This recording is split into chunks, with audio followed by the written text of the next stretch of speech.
pergunta de uma fã anônima da plateia.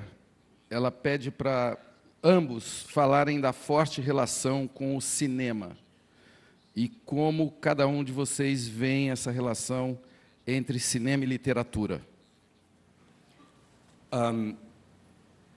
Cinema is the show dogs I raised to feed my kittens, as Robert Graves said. Meaning, it's like at this point in my life, I just want to write novels. I've been involved in movies since the mid-'80s. That's where the money is. The most important thing a writer and any kind of artist can buy themselves is time. And this is how I buy myself the time to write a book, is I'll go out there, I'll get involved in a project, but you know, I've had, you know, some decent movies made, but I feel like it's a young man's game or a young person's game, because when you're in your 20s and when you're in your 30s, all right, you do that first draft of a script, and that's where you have all your fun, because after that, you have 6 people, all with more power than you, all wanting different things, and unless they're all happy, nothing is going to come of it.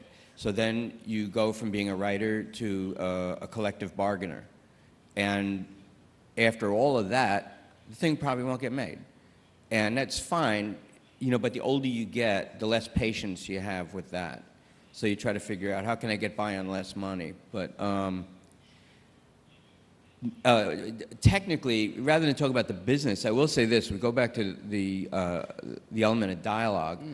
There's a huge difference between dialogue in a script and dialogue in a book, because you're hearing with your eyes in a book, and you will accept so much more eloquence and so much more writerliness, you know, in people's speech.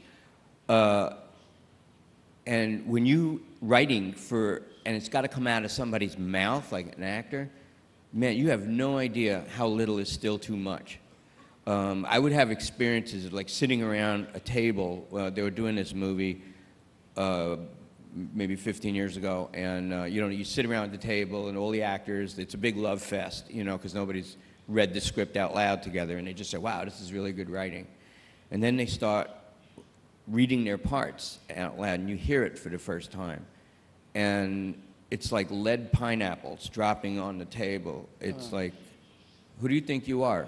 Anyhow, you know, and I remembered this one speech I thought was really tight, and it was Robert De Niro was going to say this monologue. I said, okay, this is going to be fantastic. And about 4 sentences into it, it sounded so much like creative writing. And 6 sentences into it, he just stopped. He said, am I still talking here? You know, and I just wanted to crawl under the table. But yeah, I mean, for me, ironically, screenplays have, I mean, you're supposed to like crap all over Hollywood, so I mean, it's like too easy. But for me, screenwriting has actually helped my novels, because before I started writing scripts, I felt like the only thing you could ever write about was your own personal life. You know, and I had written 4 novels by the time I was 32. There was nothing, you know, okay, well, today, chapter 1, today I went out and I bought quilted toilet paper. I mean, everything else has been written about. So I had to stop writing books. And I wanted to keep writing, I just didn't want the burden of being an author. And when I started writing screenplays, you know, you're a hired pen, and you go where they want you to go, and you write about what they want you to write. And I had to write about pool players. And I don't know anything about pool players. Well, then you got to go out and learn. And lo and behold, I discovered I can go out there. I can learn about policemen. I can learn about pool players. I can learn about real estate hustlers. And it was very liberating, because after 8 years of doing screenplays, when I went back to writing books, there was this whole world out there to be written about that had nothing to do with my personal life. And it just opened me up. Obrigado, Price. E para quem não sabe, o Price é rigoroso dessa forma com o cinema, mas é importante dizer os colaboradores e com quem ele já fez cinema: Philip Kaufman, Spike Lee, Scorsese, e foi indicado ao Oscar por New York Stories de Scorsese, é isso? No, it's Color of Money. Color of Money, a indicação ao Oscar? Yeah, and I also wrote for Mel Gibson his anti-Semitic drunk rant.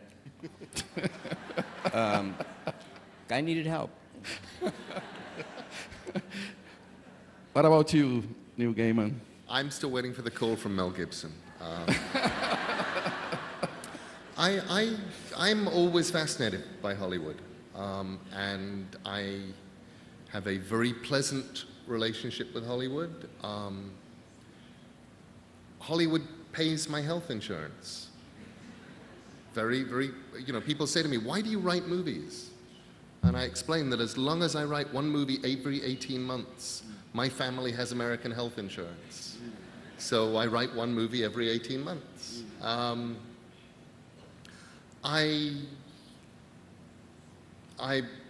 am fascinated by movies. I'm fascinated by the fact that you write and you think you're reaching a lot of people. You know, you're at #1 on the New York Times bestseller list. That's a lot of people.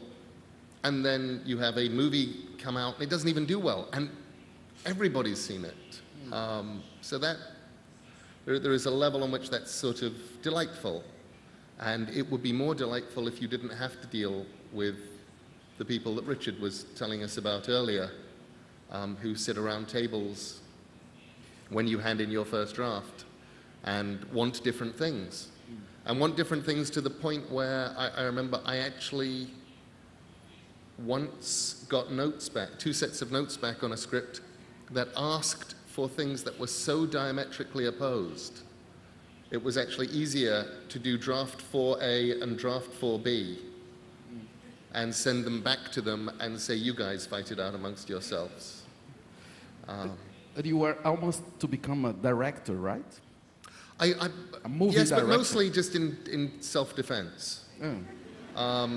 Not because I find it frustrating, partly just from a dialogue point of view, where you sit there and you watch an actor deliver a line of dialogue that you were very pleased with, and you go, you know, that was funny when I wrote it.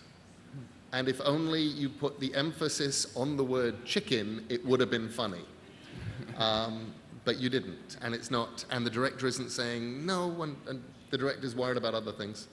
So I did a short film a few years ago to find out if I liked directing, and I discovered that I did, and got to spend some time last year with Guillermo del Toro in Budapest, working on Hellboy 2 and being, and just studying under Guillermo. And the idea is that next year I will probably go out and direct something. And then probably, having done that, we'll put my head under a blanket and do nothing but write novels for 10 years and not even come out of my room. Good luck.